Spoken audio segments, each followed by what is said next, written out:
नमस्कार, मैं रवीश कुमार। लगता है दिल्ली में भी ईडी की कार्रवाई के बाद का दूसरा चरण शुरू हो गया है। केजरीवाल की गिरफ्तारी के बाद आम आदमी पार्टी के नेता आरोप लगा रहे थे कि उनकी सरकार गिराने और पार्टी तोड़ने का प्रयास किया जा रहा है। क्या आज वो बात सच हो गई? ईडी के छापे के बाद जब भी विपक्षी दल का कोई सदस्य इस्तीफा देता है तब वो कहां जाएगा, इसे लेकर ज्यादा अनुमान लगाने की जरूरत नहीं पड़ती।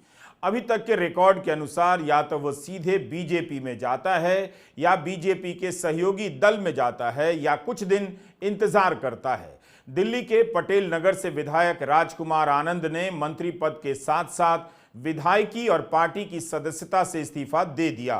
राजकुमार आनंद को अब अपनी पार्टी भ्रष्टाचार में डूबी लगने लगी है, इतनी डूबी हुई कि विधायकी तक से इस्तीफा दे दिया। लेकिन आज मैं बहुत व्यथित हूं, इसलिए आप लोगों को मैं अपना दुख साझा करने आया हूं। मैं राजनीति में जब आया था, जब अरविंद केजरीवाल जी ने कहा था कि राजनीति बदलेगी तो देश बदलेगा, लेकिन आज बड़े अफसोस के साथ कहना पड़ रहा है कि राजनीति तो नहीं बदली, लेकिन राजनेता बदल गए।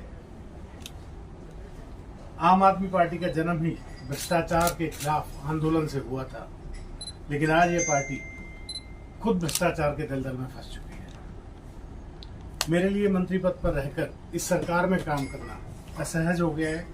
मैं अब इस पार्टी, इस सरकार और अपने मंत्री पद से इस्तीफा दे रहा हूं, क्योंकि मैं इन भ्रष्ट आचरणों में अपना नाम नहीं जुड़वाना चाहता। मैं नहीं समझता कि हमारे पास शासन करने की कोई नैतिक ताकत बच गई है। ईडी के छापे के बाद विपक्षी दलों में भगदड़ मचने के जो पैटर्न रहे हैं, उसमें कोई अपने नेता को लेकर, कोई सरकार पर आरोप लगा दे तो कोई हैरानी की बात नहीं।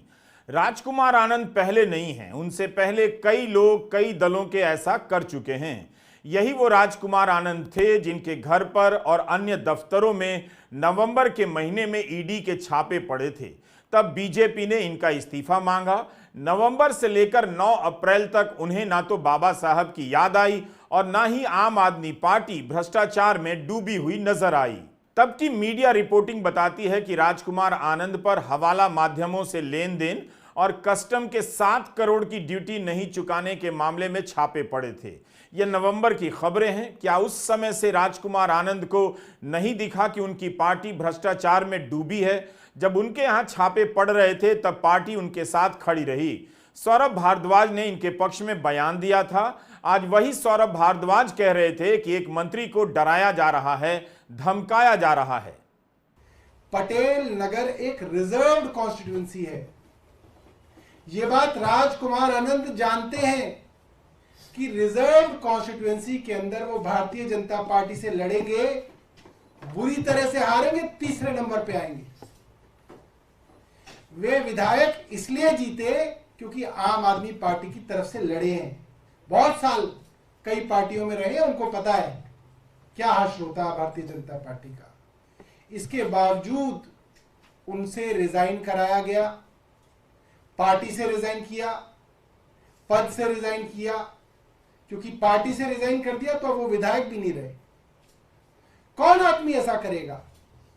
किसी को पार्टी से अगर दिक्कत भी होगी तो ये कहेगा ठीक है, मैं अपना टेन्योर पूरा करता हूं, जनता के बीच में अपनी जगह बनाता हूं, टेन्योर पूरा होगा, पार्टी से रिजाइन करेंगे, जो पार्टी पसंद आएगी उससे लड़ेंगे। ये तो सुसाइड है, ये तो आग में कूदना है। कोई आदमी क्यों सुसाइड कर रहा है? उस आदमी की क्या मजबूरियां बना दी गई? आप सोचिए कितना डराया जा रहा है। आज एक चुने हुए विधायक और एक मंत्री को आज इतना डरा दिया गया कि वो आज रेजिग्नेशन करने के लिए छोटे से किसी कमरे में छुप के प्रेस कॉन्फ्रेंस कर रहा है। आपने देखा ही होगा। मुझे लगता है कि शर्म आनी चाहिए आज भारतीय जनता पार्टी को कि आज उसने इस देश के प्रजातंत्र की वो हालत कर दी है जिस देश का संविधान बाबा साहब अंबेडकर ने लिखा कि इस देश में लोग आजादी से जिएंगे, आजादी से सवाल पूछेंगे, सरकार से सवाल पूछेंगे। उस देश की हालत आज ये कर दी है कि चुने हुए मंत्री जो है इस तरह से रिजाइन कर रहे हैं। बहुत शर्म की बात है। क्या राजकुमार आनंद बीजेपी में शामिल होंगे? उन पर हवाला लेन देन और कस्टम ड्यूटी में हेराफेरी के मामले में ईडी ने छापे मारे थे। उस समय तो बीजेपी के प्रवक्ताओं ने इस्तीफा मांगा, जिसे आज आम आदमी पार्टी ने अपनी प्रेस कॉन्फ्रेंस में भी दिखाया। आम आदमी पार्टी और केजरीवाल जी को समझना चाहिए कि आज धरने और ड्रामे का समय नहीं है। आज अपने दायित्व को निभाने का समय है। जांच में हिस्सा बनने का समय है। विक्टिमहुड कार्ड नहीं, भ्रष्टाचार का रिपोर्ट कार्ड देने का समय है। और जो पार्टी का जन्म इंडिया अगेंस्ट करप्शन के नाम पर हुआ, आज वो पार्टी आईएसी से हटकर जेएफसी बन चुकी है। जस्टिफिकेशन फॉर करप्शन हो रहा है। मतलब सोचिए कि जो लोग कहते थे पहले इस्तीफा फिर जांच, आज जब सुप्रीम कोर्ट राहत नहीं देता, हाई कोर्ट, लोअर कोर्ट राहत नहीं देता, करप्शन के प्रमाण सामने आ चुके हैं, तो कभी अपने आप को कट्टर ईमानदार कहते हैं, कभी विक्टिमहुड कार्ड खेलते हैं और फिर शक्ति प्रदर्शन करते हैं। ये शक्ति प्रदर्शन का नहीं, ये भ्रष्टाचार का भक्ति प्रदर्शन कर रहे हैं आप। और बताइए कि क्या lower court, high court, supreme court Manish Sisodia, Sanjay Singh, Vijay Nair को राहत नहीं देता तो कोर्ट विद्वेष की भावना से काम कर रहा है, वेंडेटा पॉलिटिक्स कर रहा है। दिल्ली सरकार के एक मंत्री का इस्तीफा उन तमाम आशंकाओं को सच साबित कर रहा है जिनके बारे में कहा जा रहा था कि इस पार्टी को भी शिवसेना और एनसीपी की तरह तोड़ दिया जाएगा। आज प्रेस कॉन्फ्रेंस में संजय सिंह ने मीडिया से कहा कि जब वे कहा करते थे कि पार्टी तोड़ने की साजिश है तो मीडिया उल्टा उनसे सवाल करता था, यकीन नहीं करता था। लेकिन राजकुमार आनंद का इस्तीफा बता रहा है कि उनकी आशंकाएं गलत नहीं थीं।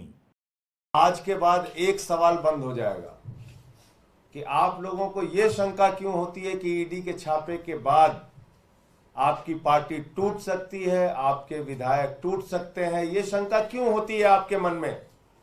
यही सवाल हमसे बार बार पूछा जाता था और पहले दिन से भी हमने कहा, एक ही बात कहा कि अरविंद केजरीवाल की गिरफ्तारी के पीछे आम आदमी पार्टी को तोड़ने की मंशा है।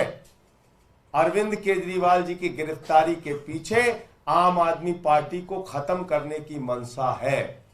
ईडी की कार्रवाई के पीछे कोई जांच का उद्देश्य नहीं है, भ्रष्टाचार को उजागर करने का उद्देश्य नहीं है। ईडी की कार्रवाई के पीछे, ईडी के छापे के पीछे, ईडी की जांच के पीछे सिर्फ और सिर्फ आम आदमी पार्टी को तोड़ने का मकसद है।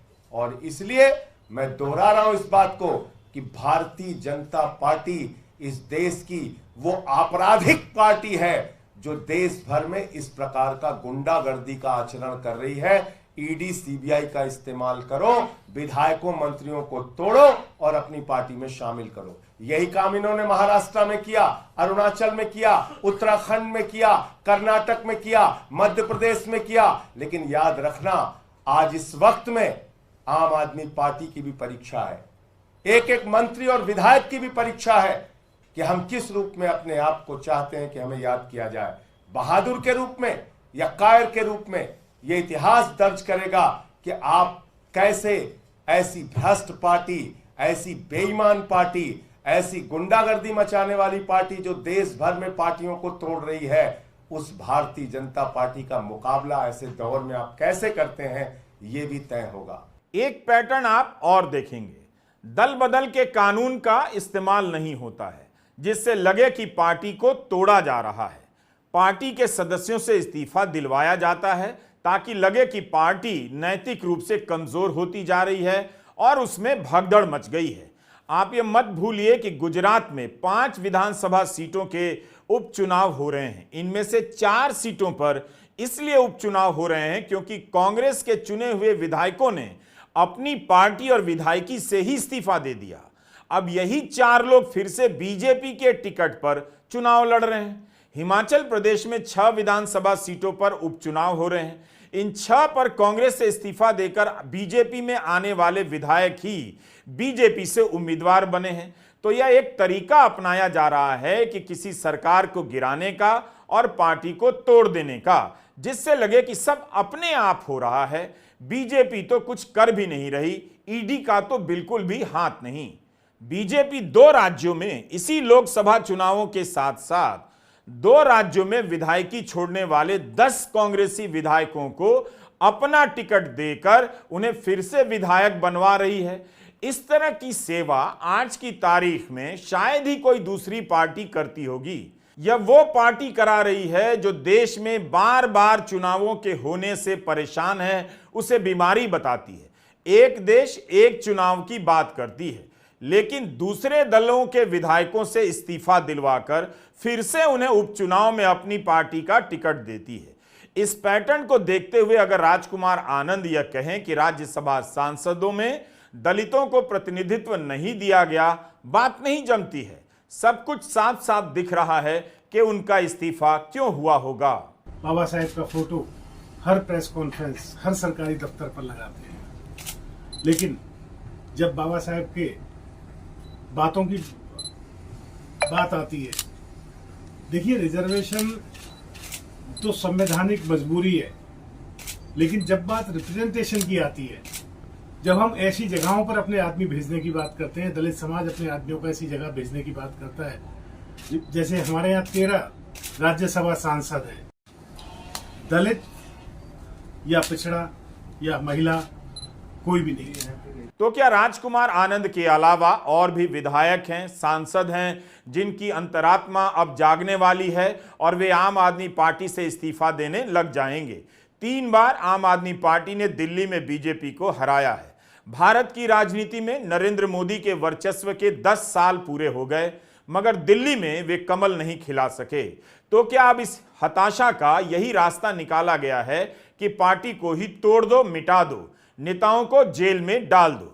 जब कांग्रेस में बगावत हो रही थी, ईडी के डर से पार्टी टूट रही थी, तब केजरीवाल ने कहा था कि कांग्रेस को वोट मत दीजिए, बीजेपी में चला जाता है। 2018 में रोहिणी में केजरीवाल ने कहा था कि बीजेपी और आरएसएस आम आदमी पार्टी को हराने के लिए कांग्रेस को भीतर से समर्थन दे रहे हैं। उस समय केजरीवाल भारत की राजनीति में तेज गति से गिरते चले आ रहे चट्टान के गोले को नहीं देख सके, जिसके नीचे कांग्रेस ही नहीं कई और पार्टियां और अब उनकी पार्टी भी दबती नजर आ रही है। आपको दिखाना चाहता हूं, यही है राजकुमार आनंद, जिनके यहां 23 घंटे तक ईडी का छापा पड़ा था।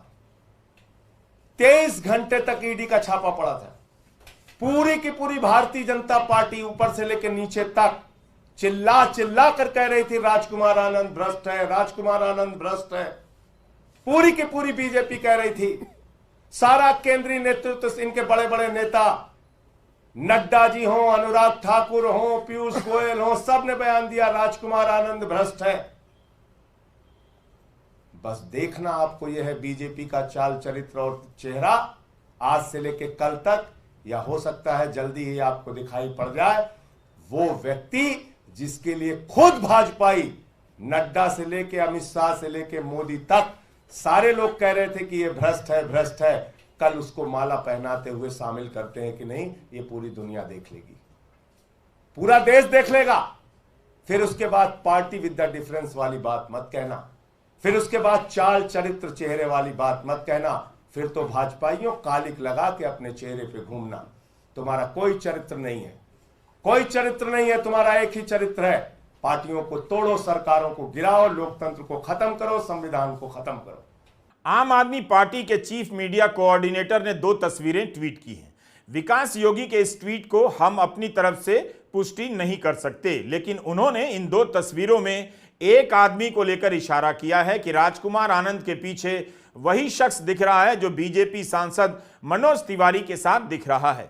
विकास योगी ने लिखा है कि ईडी ही भाजपा है, भाजपा ही ईडी है। फोटो साबित करता है कि भाजपा ने सब कराया है। केरला हाईकोर्ट ने मंगलवार को एक आदेश दिया। पूर्व वित्त मंत्री थॉमस आइजैक को ईडी के समन का जवाब देना था। कोर्ट ने कहा कि लोकसभा चुनाव बीत जाने तक उन्हें जवाब के लिए मजबूर करना अनुचित होगा। थॉमस आइजैक सीपीएम के टिकट पर लोकसभा का चुनाव लड़ रहे हैं।